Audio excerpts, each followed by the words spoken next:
Many of us are selling products, many of us are selling services, but not many of us are selling an individual's idea to voters. And on today's episode, I'm going to interview two individuals who have done this and who are in the trenches, Will Batista and Heidi Tagliaferri. They're going to talk to us about what we should know about how to sell a candidate to voters. Very interesting topic, especially right now.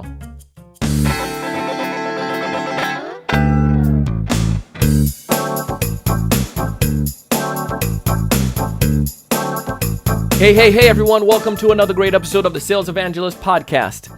I'm your host, Donald Kelly,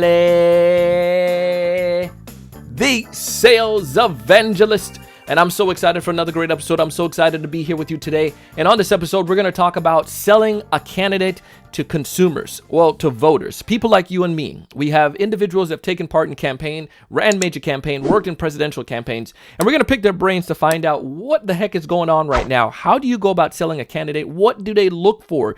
And what do consumers want to get from a good candidate? And they're going to lay it all out to us and help us to better understand the way this stuff works. Heidi Tagliaferri works in the marketing side of digital marketing side of campaigns and working on some active campaigns right now.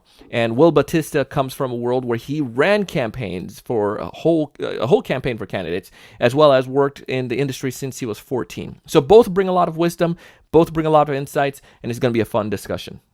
Oh, and I need you to forgive me because I did not get a chance to record this episode with a mic. My mic went out. Obviously, you can see I'm using a substitute until my new mic comes. So I didn't get a chance to record exactly with great crisp audio, but the content is still great. Enjoy it. Welcome to the show, Heidi and Will. Hi. Hey, good to see you.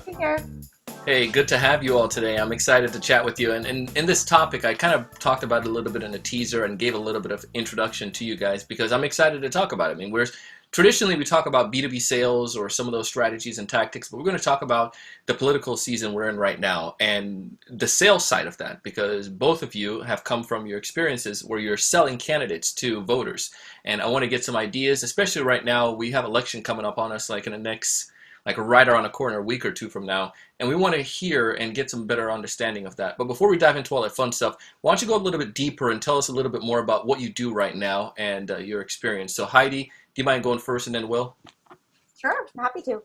So right now what I do, I am a digital marketing strategist and consultant. So I help, and I'll just be clear with you, I work with Republicans. I just want to throw that out there. I always want to be transparent. I mostly work with candidates, campaigns, state parties, anyone that has a political organization that's looking for a digital effort, but more specifically, a online fundraising program. So I really, specialize in making, pushing that anger to raise some money.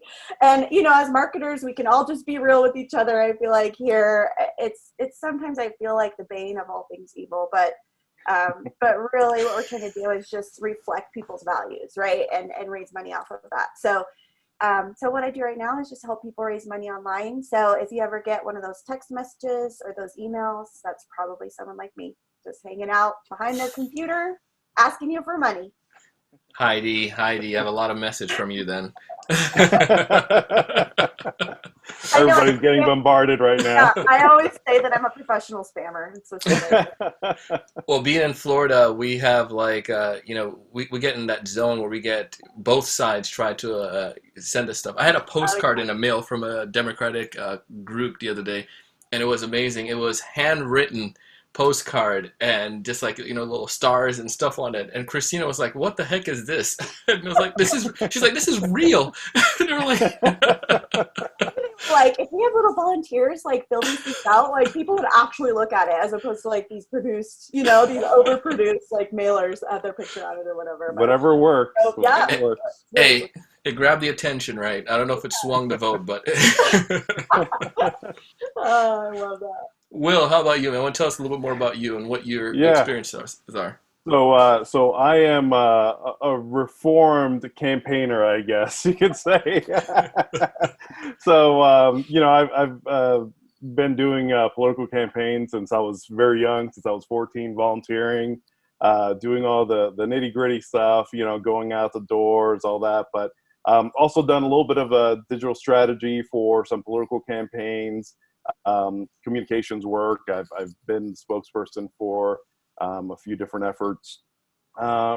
So number of different things that I've been able to be involved with.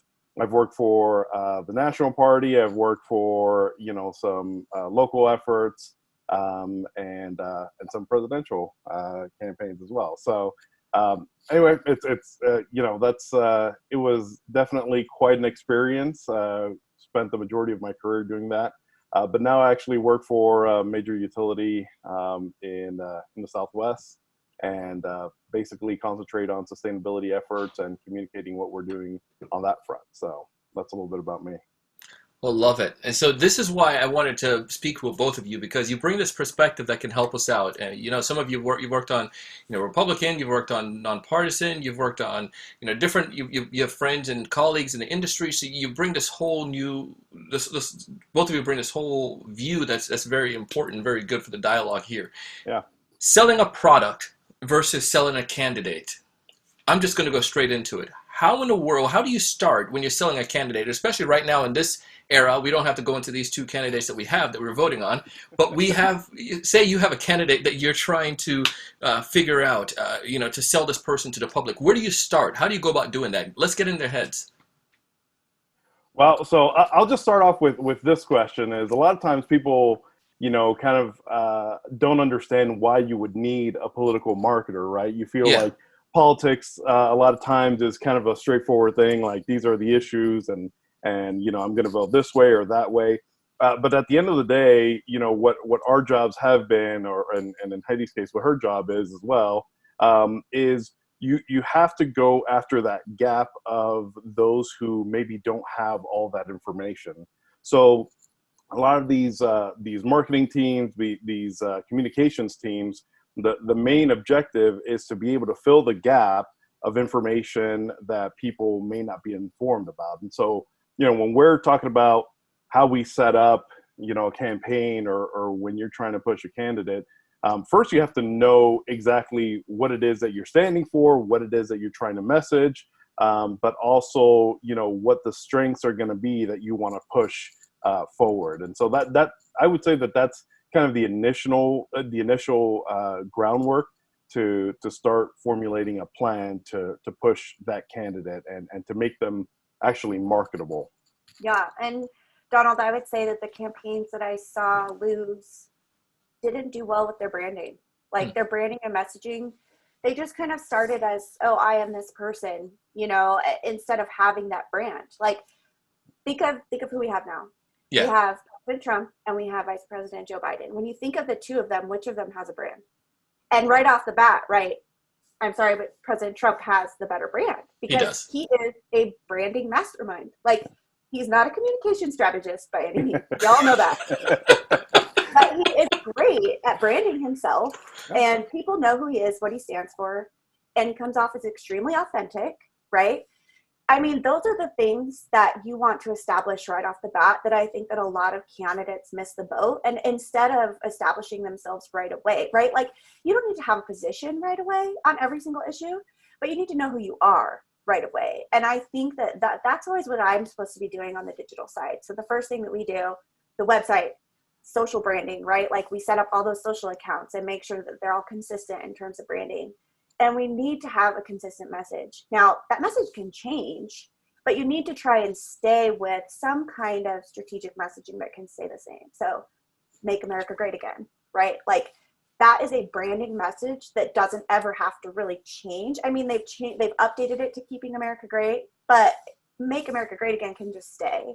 So that's the kind of idea, is like, I had a client who ran for Senate where it was like, his name was Dean Heller, and it was Dean Delivers. Right. Dean delivers.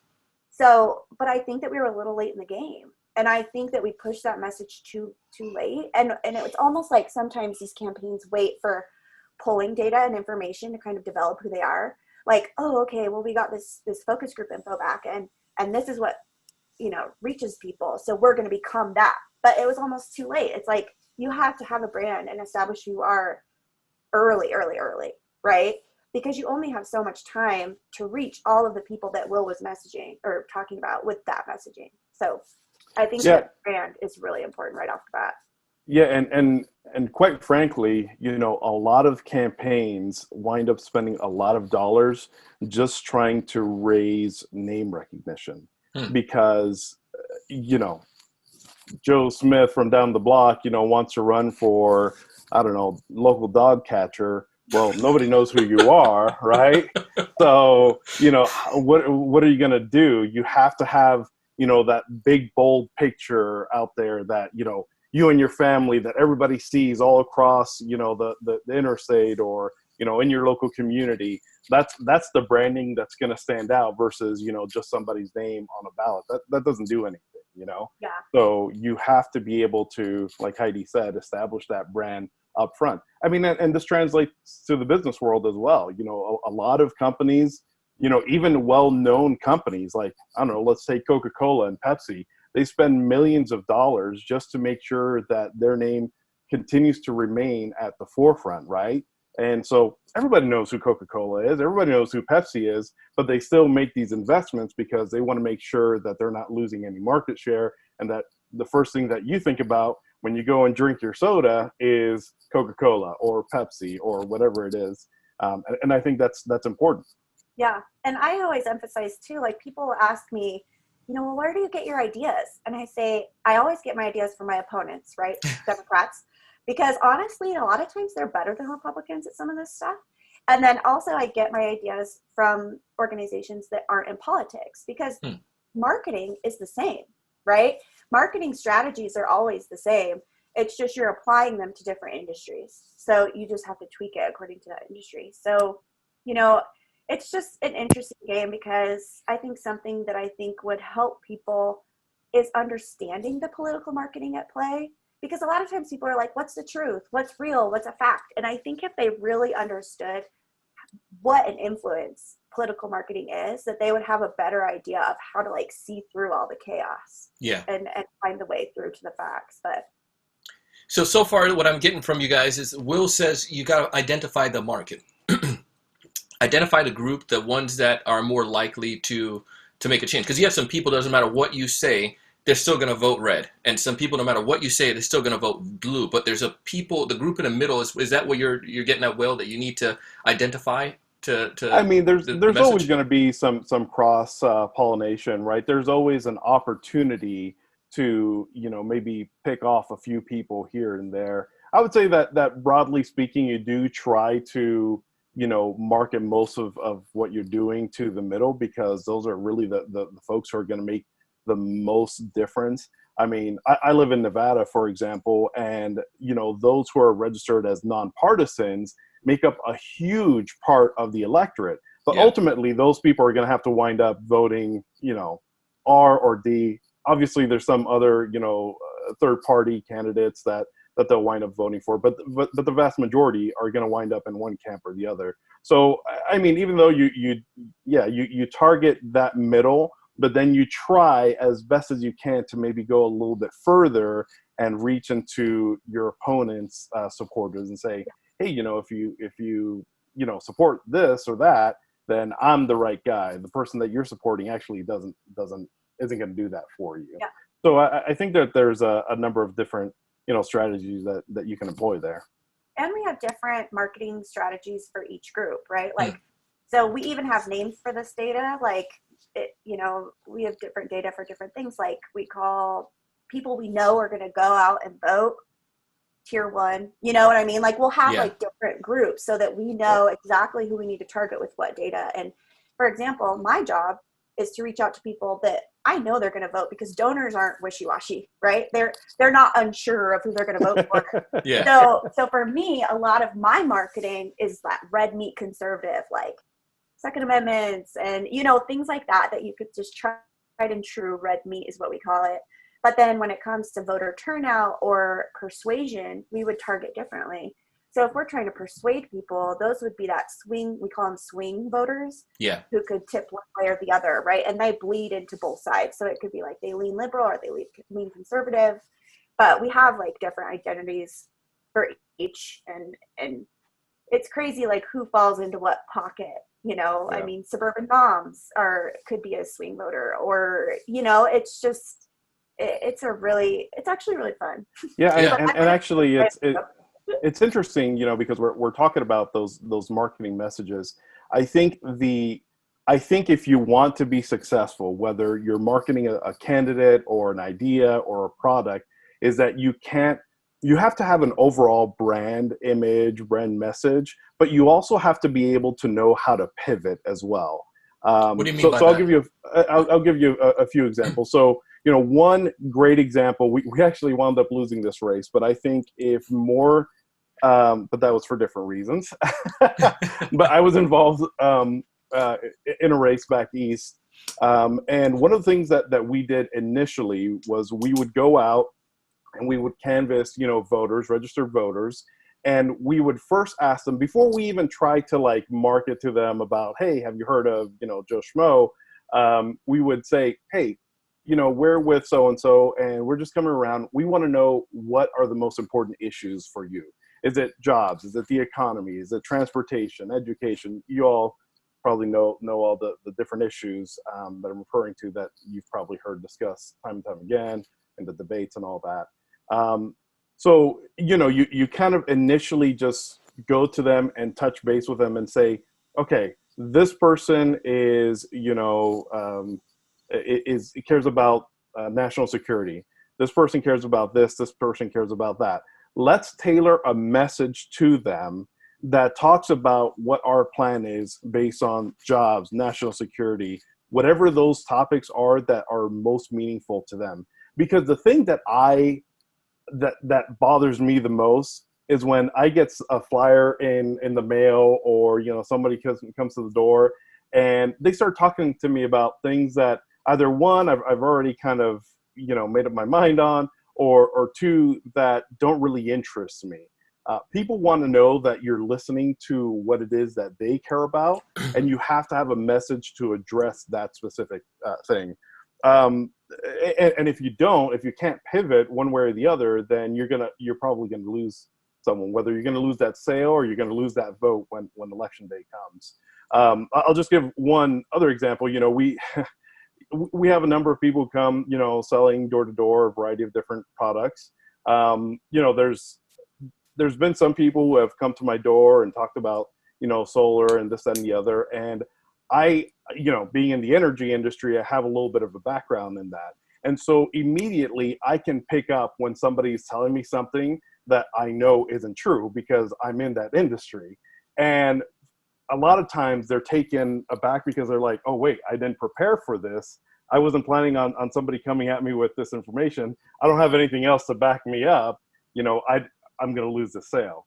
And so I bring that up to say is you have to be mobile. You have to be able to adjust to what those circumstances are. In a campaign, you never know what's going to happen. Mm. Your candidate might wind up saying something that's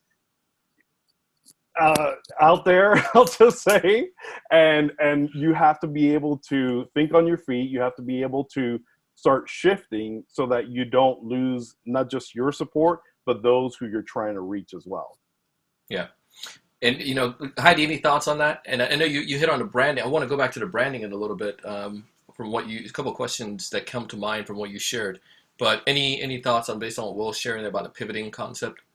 No, honestly, I'm not good with the pivot. I'm more of the brand kind of gal myself. But yeah, I mean, like that's like super policy oriented or like just messaging strategy, right? Yeah. Like because Yeah. sometimes you can pivot too hard and then you're just a flip flopper, and that's not good either. So it's just hard knowing how to address issues that could be spicy or that you all of a sudden get pulling on. Like for example, right? Like Joe Biden and Kamala Harris have shifted on some of these, like the Green New Deal and fracking, things like that they're starting to see are not pulling well for them. So they have to shift their narrative. And that happens a lot, right?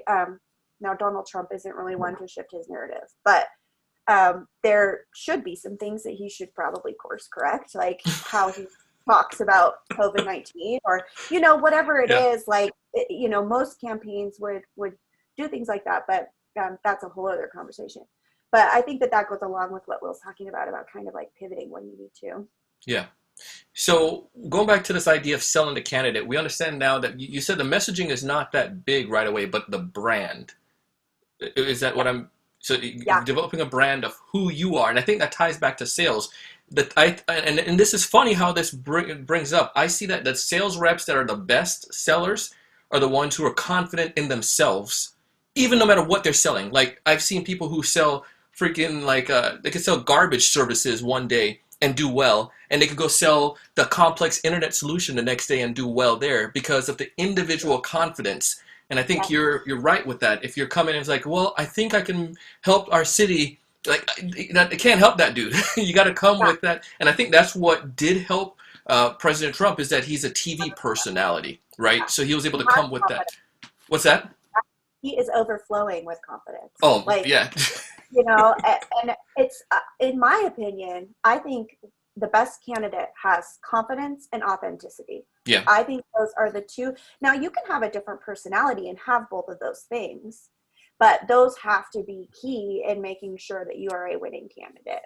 Because And if it, you're looking weak or timid or just anything that's not strong, you're just not going to be a good candidate. Like and then it's that's where the message is going to be. Sorry, I cut you off there.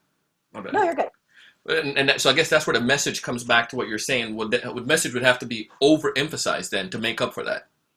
Yeah, yeah, and Yeah. I think it's. Oh, go ahead, Will. Oh, I was just going to say, but and that's you both are absolutely right in that sense. And my point of what I was mentioning before is that you want to make sure that you're confident enough that when somebody comes at you with something, that it's not going to knock you off your game, Yeah, and that you all of a sudden, like Heidi said, there is a point where you can pivot way too much, and then what happens then? Then you've lost your brand identity. And I think that's kind of happened in some of this presidential race where at certain points people are like, oh wait, they said this thing this time, and so that loss of identity can hurt you. So yeah, I agree with you. You have to be able to know who you are and be confident in that and not get knocked off your game. yeah, and really, a candidate is just selling themselves. Like honestly, they are the product. So they are just selling whatever their product is, and they have to make sure it's clear that they have a brand of their product, and then can explain what else goes into their product. Like what can their product do for you? Mm. So it's the same thing as sales reps. They need to know the brand really well. They need to know the product really well. And if those messages can't get out there, then you're not going to sell your product and you're not going to sell your candidate.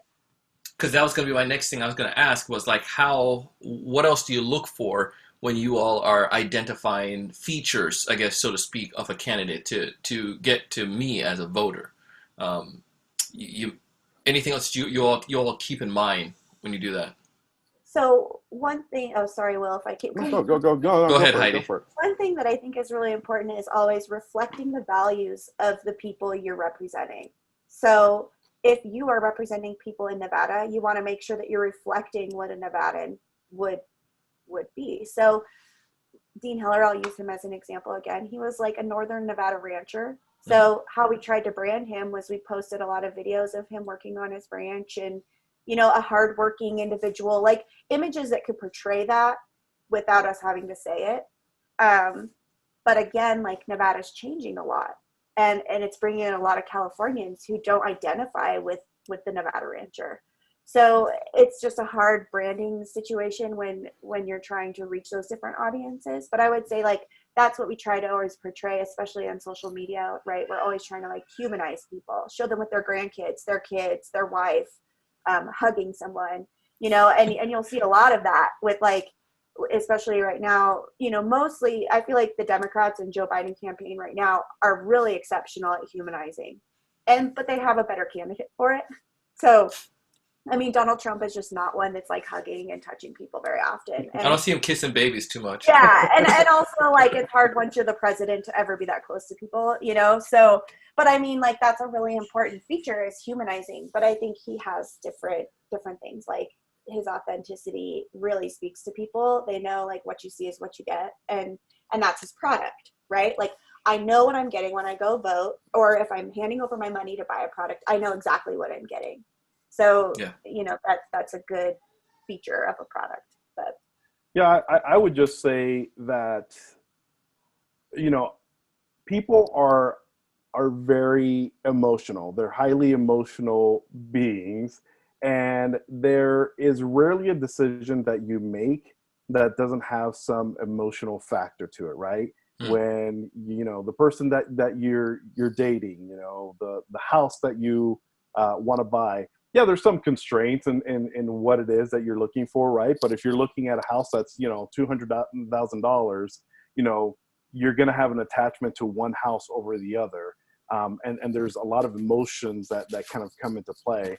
So I think that there's an opportunity for marketers to kind of go after that, because people want to feel good about the product that they're investing in, right? So in our case, the either the candidate or the policy position that you're taking, they want to feel good about it.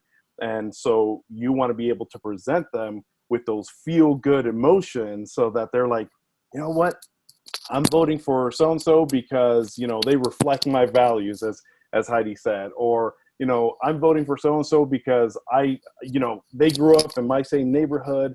I know that we're, you know, cut from the same cloth, and, you know, I just know that they're a good person. And so, you know, I think there's an emotional aspect to that, that marketers really can, it's going to sound terrible, but can use to their advantage to help them sell their product, because they want to feel good about what it is that they're doing. And we're seeing more and more of that, you know, nowadays. I think our generation, a younger generation, we don't do things just to do them. We do it because it's going to make an impact, or, you know, we think that there's a potential to do good long term. So, you know, that's, And sorry, go ahead, Heidi. yeah, no, I was even going to say, like, the branding even goes so far as for the voter.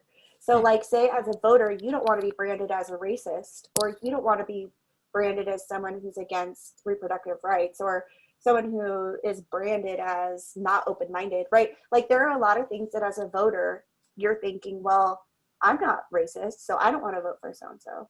Or I'm not a socialist, so I don't want to vote for so-and-so, or whatever it might be. Like, those, it's like going both ways. It's almost like a mirror. So the brand is reflected as you as a voter. And so a lot of times people are going to the polls thinking, well, I am not XYZ, so I'm going to vote for this person. So it's a really, it can be sticky, you know, and that's why I think that they play into the racism and play Mm. into a lot of these issues that are highly emotional and highly like identifying.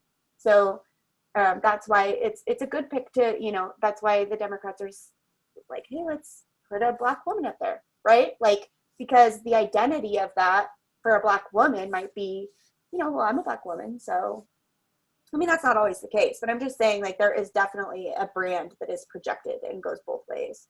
Yeah, I mean the political side. I mean the branding side was. I've never thought about it that deep on how you all have just helped to portray it. That and especially in that example you shared there, Will. Like if I don't want to be seen as X, or I think maybe you had said we don't want to be Heidi seen as said it, yeah. X, so I'm not Yeah, gonna vote for yeah, this yeah, candidate, like you're saying there, yeah. Heidi. And I think that's important for even us as salespeople. And I think on the other side to that is how are we branding? Let's just say a product, for instance. If I'm selling a cell phone, and the competitor's phone, like Will said, come with some data, and I understand the competitor's phone is not as effective.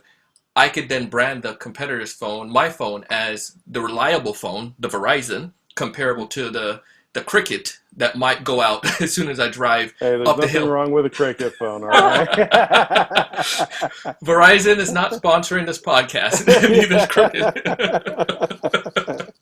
But yeah, but that's the depiction that might come across, and you're playing on the emotion. So when it comes back down to it, we need a brand, we need a candidate with confidence, we need to create a sticky brand, and then eventually a messaging, but then focus on the emotions of the voters and how we Yeah. can help get that message across. Yeah, and I think it's also, I mean, you can see this in several different brands when you talk about like endorsement deals, right? Yeah. Like why is Nike as big as they are? It's because they've gotten great athletes to support their product, and it's known like Nike is like the brand of athletes, basically. I'm whether that's true or not, it doesn't really matter, because it's the perception that people have and that attachment that they have. So, I love, LeBron James. So I'm going to go and buy LeBron James product. And it just so happens to be associated with Nike, Yeah. So I think there's a benefit of that association with a brand that can really drive sales or drive votes. And so, we deal with this a lot. I think when we think about endorsements in candidates, I think there's two schools of thoughts in the political world. There's some people who say endorsements don't really matter.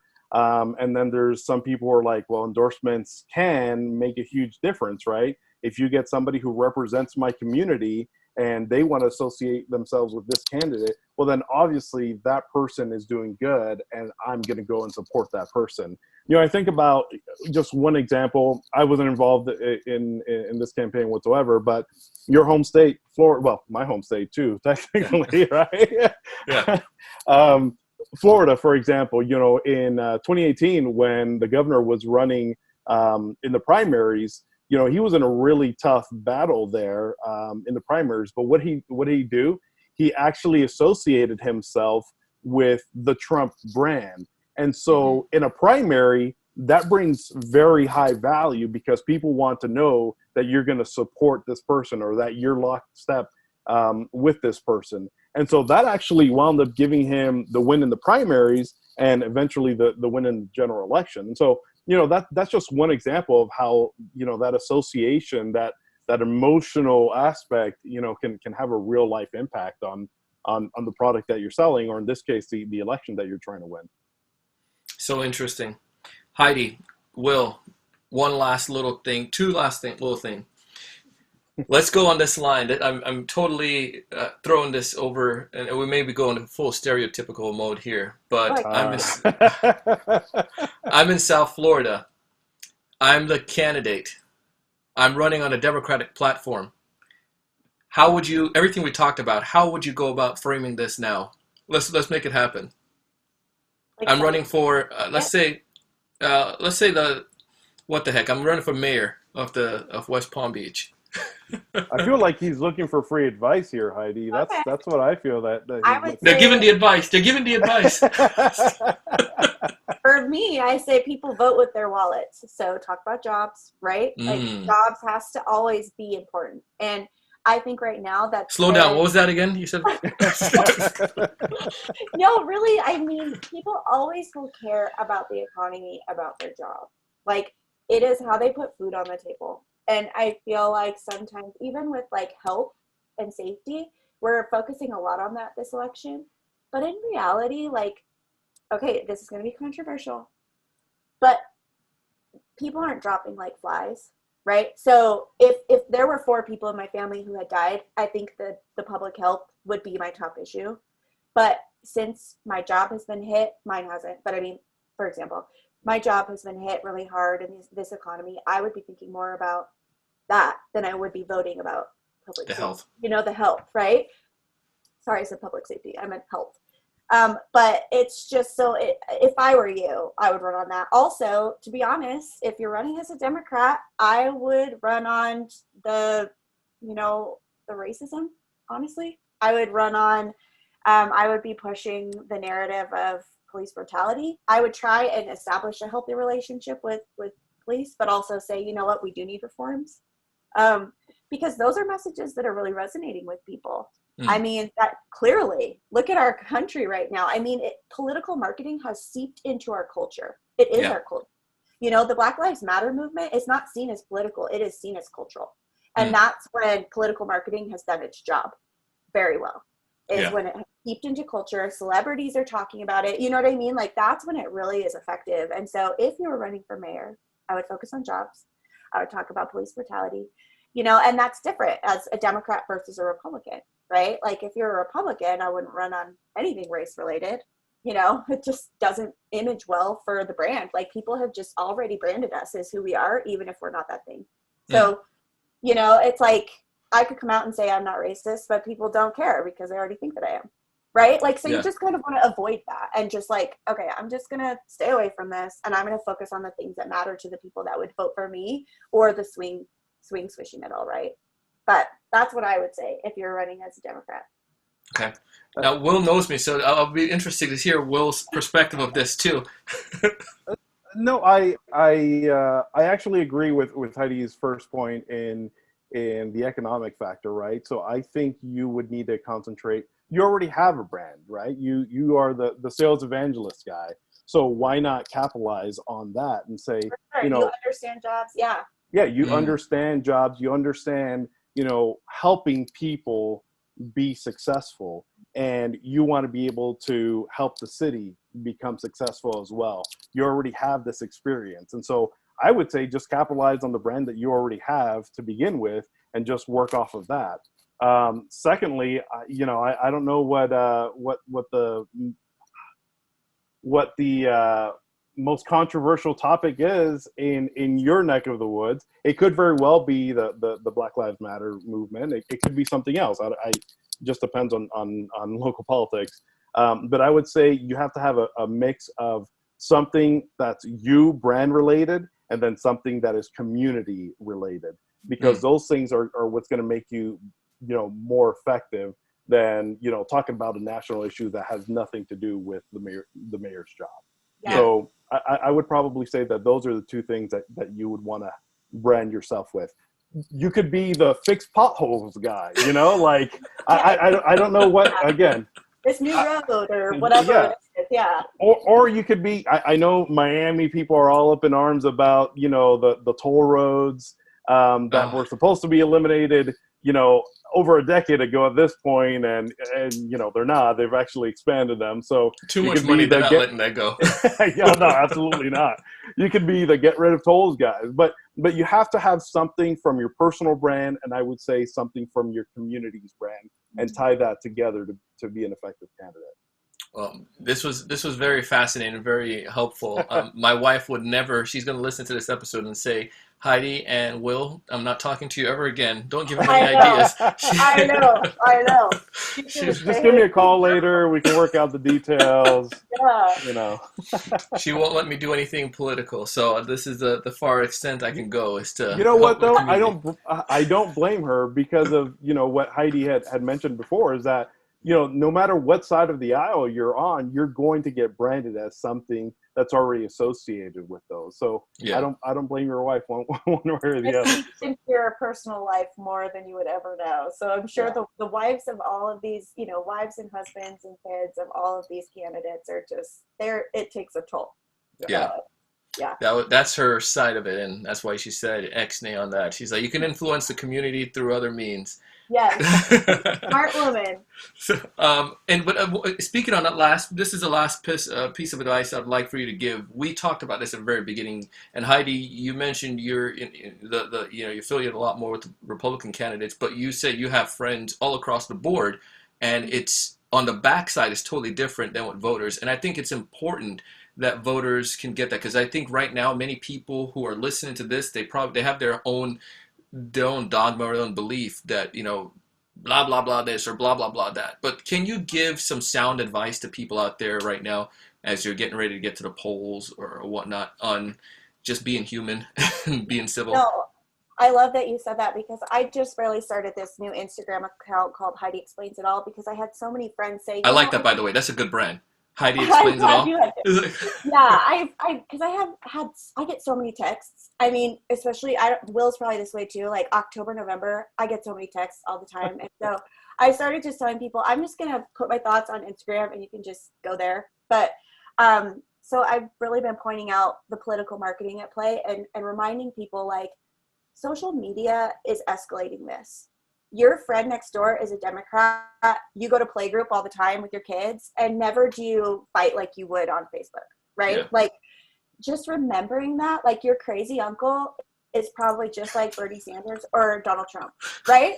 I mean, in my family, or even people that, like, we always say, like, the 55 plus male, like, we joke, like, they say things they probably shouldn't, but where are their intentions? Like, do they really hate people of another skin color? Or, you know what I mean? Like, so I just always tell people, like, remember that voters are your friends and your neighbors. Like when you're standing in line going to the polls, like the person you might be talking to while you're waiting is someone who has a different belief system than you, but lives in your neighborhood. Their kid goes to your kid's school. Like we're all just human and we're all friends in real life. Like let's actually be friends, you know? So in this industry, we were talking before we went live that a lot of us that are in the industry are not as heated and emotional as people who are voting and who are talking about things on Facebook. Like we have friends that work for opposing campaigns. You know, we also despise some of the people on the other side because of what they say and do. But it's like, it's not what you're seeing on TV. It's not what you're seeing on social media. Like we don't hate anybody. You know, we're not sitting at our desk thinking like, oh, I hate the Democrats. Like we better win this, you know, like I honestly go into it thinking I love our system. And I love that our government embraces different viewpoints and that when we go to the polls, we can have a different experience in our life. And we're voting based on that experience. We're voting based on, well, you know, did my friend have an abortion and what was her experience? You know, or is my family suffering from the mandates that have made it so that we can't open our business or whatever it is, you're voting on your personal experience. And that is a beautiful thing that we can go do that. So Love that. Love it. Thanks so much, Heidi. How about you, Will? Hard to follow that up. I know, right? That was really good. Heidi explains it all. Yeah, she really does. I would just, you know, echo those sentiments. You know, at the end of the day, I would say treat other people like they're your next door neighbor or like your family. You know, if you have a disagreement, now that might be a little bit different. I come from a Hispanic household, so there is a lot of yelling that happens all the time. It has nothing to do with politics. It's just, you know, about what we're gonna have for dinner or whatever the case may be.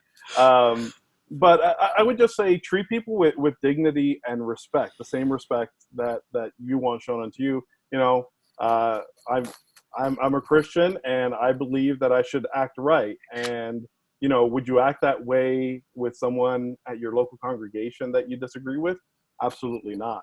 And I think, you know, a lot of the things that you are seeing out there, you know, are completely unacceptable. It is completely unacceptable to take that level of hate against another human being. And so, again, I would just echo, treat other people. It sounds so simple, right? Treat other people the same way that, not even that you would want them to treat you, but your wife, your husband, your child. You know, think about them and think about the environment that you're creating for them. I want to be able to create an environment for them that they can have good debates or, you know, disagreements, but at the end of the day, they can walk out and, you know, still be friends. So that's my plea to anybody who's looking at this. And don't just believe things that are presented to you. That's my biggest pet peeve on both sides. Both sides. Do not believe just the information that's presented to you. Both sides do it. But also do, because that's my job, is to make it. Oh, always be closing, Heidi. Always be closing. I know. But do your own research. You know, like there's plenty of information out there on, and it's hard now because everything has a slant. You know, whatever website, whatever news source that you're going to. But all right, maybe going a little bit longer than we need to here. But you know, I always appreciate seeing what somebody else is saying about the side that I'm supporting, because sometimes that helps you kind of get a whole different perspective than what you might be hearing in the echo chamber, you know, when you're just talking to people that support your side or your issues. So again, it's about learning, growth, respect, and treating everybody with dignity. Love it.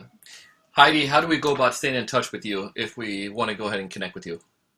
Oh, you know, like follow me on Instagram at Heidi Explains It All. So HEIDI Explains It All. That's my new account. It's brand new, so I have like 0 followers. Come join us. Come be my friend. I mean, we've been growing like crazy. I mean, I will admit that I hardly try. Like it's usually I'm a working mom. Okay, I work in politics. My life is busy. So I usually get out at like 11 p.m. at night, and I'm in my sweats, my hair in a bun, and I'm like, hey, listen, guys, this is what I think. So if you want to join us, come on over. I would love to hear your thoughts. Honestly, that has been the best part of this platform is I get to hear so many people's thoughts about what they're thinking, what they're feeling, like especially undecided voters, because it really fascinates me because I've always come from a place where I know what I think and I know who I'm voting for, clearly. But it's always fascinating to me people's thoughts on why they are concerned about certain candidates and what issues are really going to be the nail in the coffin. So it's been really fun. I would love to hear from everybody. Awesome.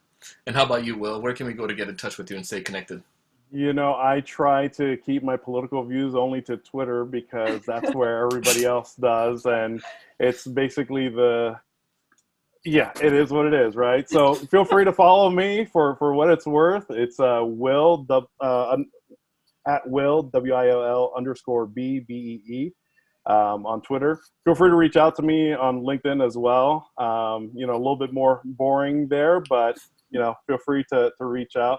And I'm going to say one more thing, actually, because you're talking to sales folks out here. And I think I mentioned this to you before.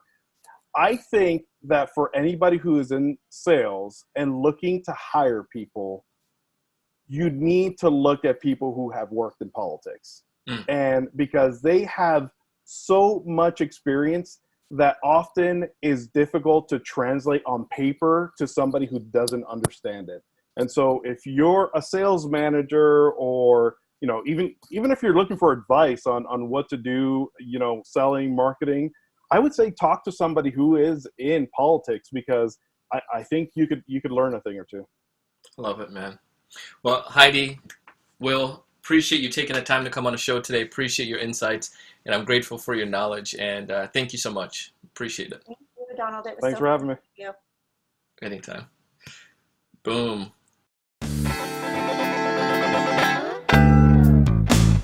That was Heidi and Will, and I highly recommend you go back and connect with them. You can find Will on Instagram as well as, on Twitter. He said he's not using Instagram, but you can find him on Twitter as well as you can find him on LinkedIn. Heidi is on Instagram, so you can definitely find her there and follow her. And as she mentioned, this is not about the idea of, one versus the other. They have friends who are on different side of the aisles of them. And some of the friends may be Republican, some of the friends may be Democrat, some of the friends may be in other parties. But the people in the industry are not hateful as much as the people online. And we don't need to do that. We don't need that hate. You can disagree with individuals, but you can still be civil and still be human beings. It doesn't matter what side you're on. I recommend everyone go out and vote, register to vote, and go to the polls and vote. As always, I want you guys to succeed. And this is why I recommend you check out my good friends over at Pipedrive. Pipedrive is giving you a 25% off the first 3 months and an extended trial of their system. You can't beat this. If you want to learn more about Pipedrive and to test it out, simply go to Pipedrive and use promo code Pipedrive TSE. Also, I recommend you check out my friends over at Wingman. You can see the information pop up on the bottom of the screen, as well as you can find it in the notes below. But listen, Wingman is amazing. It's guiding you and your team when you don't have the opportunity to have someone right in your ear. It's helping you to sell effectively.